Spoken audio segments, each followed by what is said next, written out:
মাইশা সেই ফ্রকটা পরে বেরিয়ে যায় বাইরে।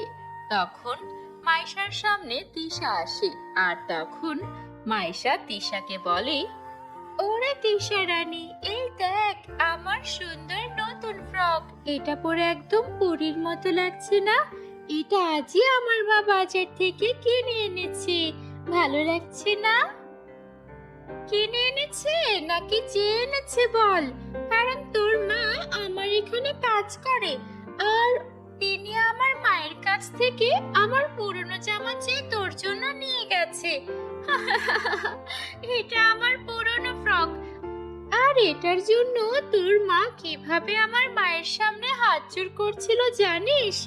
বলছিল, মালকিন, আমার মেয়ের জামা ছিঁড়ে গেছে, যদি টিয়া মামুনির কোনো পুরনো জামা থাকে তবে আমাকে দিন। কি বলছিস কি এসব তিশা তুই?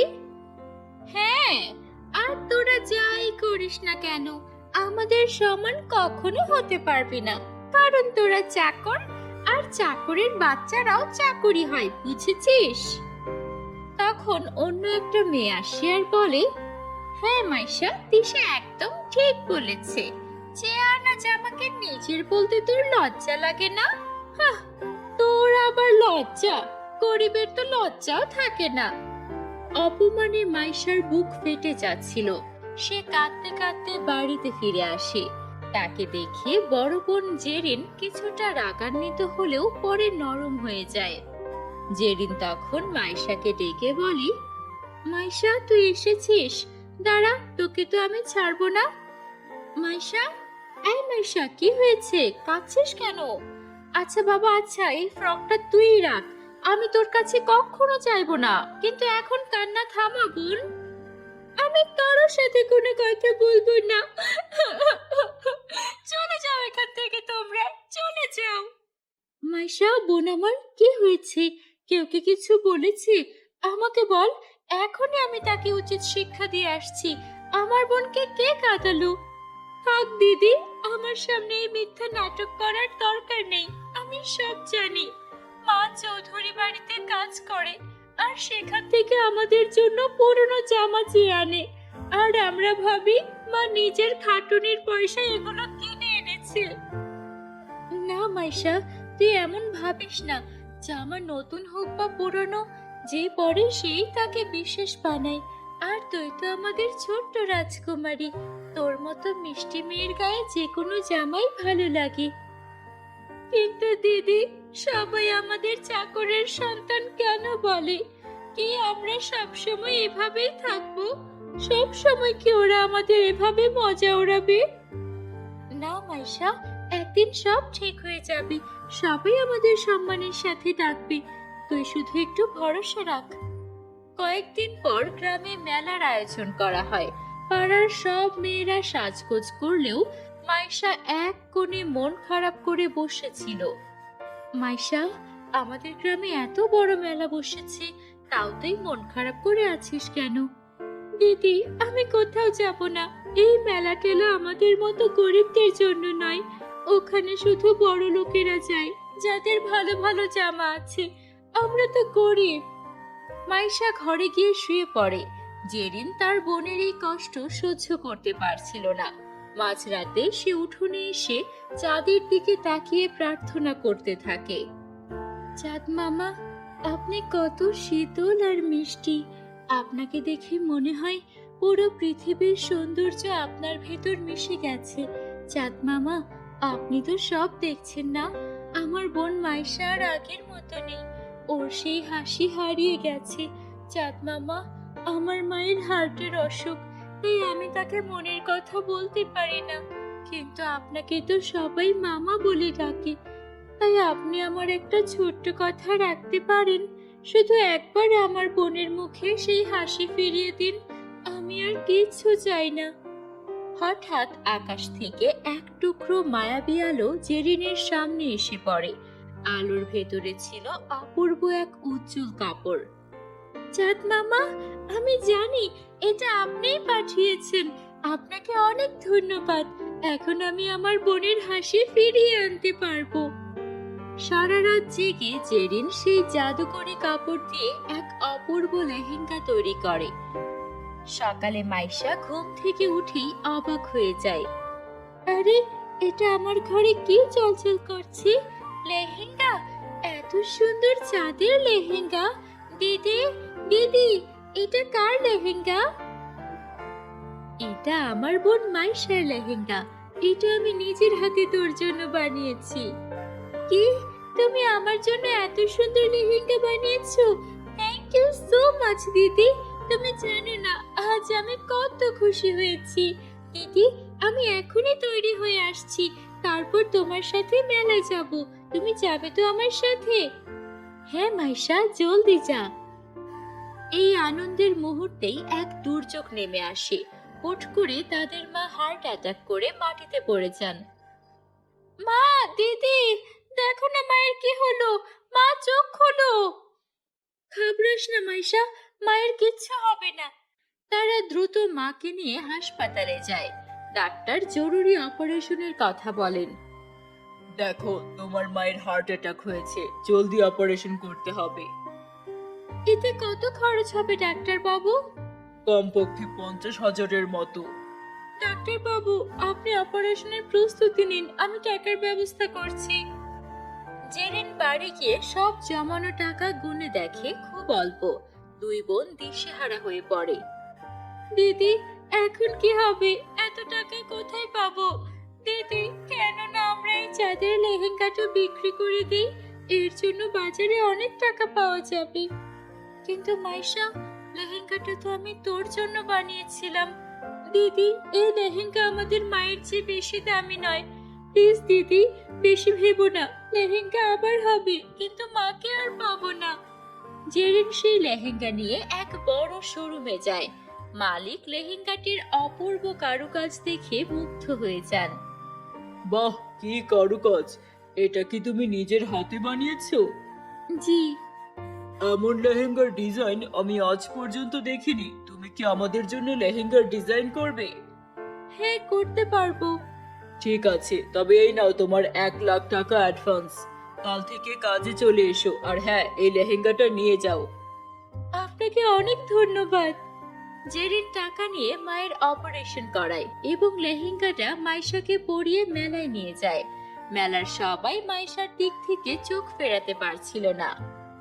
মাইশাকে রাজকুমারীর মতো লাগছিল। গতকাল যারা ওকে নিয়ে মজা করছিল, আজ ওরাই ওর প্রশংসা করছিল।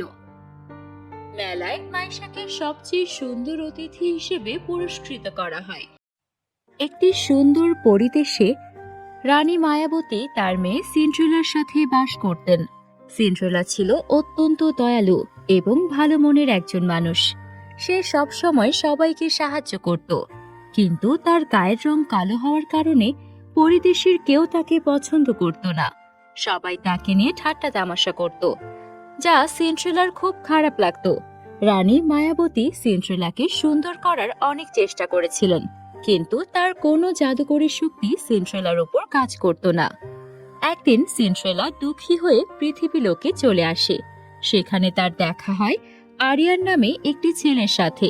সিন্ড্রেলা তাকে জিজ্ঞেস করে, শুনুন, আপনার নাম কি? আপনি কি এই গ্রামেই থাকেন? আরিয়ান উত্তর দেয়, আমার নাম আরিয়ান, আমি এই গ্রামেই থাকি। কিন্তু আপনি কে? আপনাকে তো আগে কখনো দেখিনি। সিন্ড্রেলা বলে, আমার নাম সিন্ড্রেলা, আমি পাশের গ্রাম থেকে ঘুরতে এসেছি।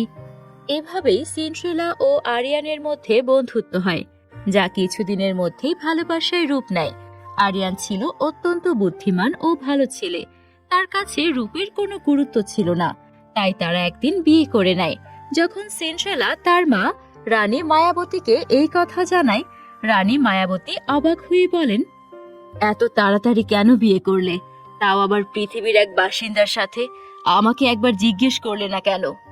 সিন্ড্রেলা বলে, মা, আপনি তো জানেন পরিদেশের সবাই আমাকে নিয়ে কতটা হাসাহাসি করে। কেউ আমার সাথে কথা বলতে চায় না, কিন্তু আরিয়ান তেমন নয়। তাই আমি তাকে বিয়ে করেছি এবং আজ থেকে আমি তার সাথেই পৃথিবীতে থাকব। রানী মায়াবতী বলেন, সব ঠিক আছে মা, কিন্তু তুমি কি জানো কোনো পরী যদি সাধারণ মানুষকে বিয়ে করে তবে তাকে সব জাদুকরী শক্তি হারিয়ে সাধারণ মানুষ হয়ে যেতে হয়। সিন্ড্রেলা উত্তর দেয়, আমি সব শক্তি ত্যাগ করতে রাজি আছি মা, শুধু আমাকে পৃথিবীতে যাওয়ার অনুমতি দিন। বন্ধুরা, তোমরা যারা যারা গল্পটি দেখছো তোমাদের নাম কমেন্টে লিখে জানাও, আমরা নেক্সট গল্প তোমাদের নাম দিয়ে বানাবো।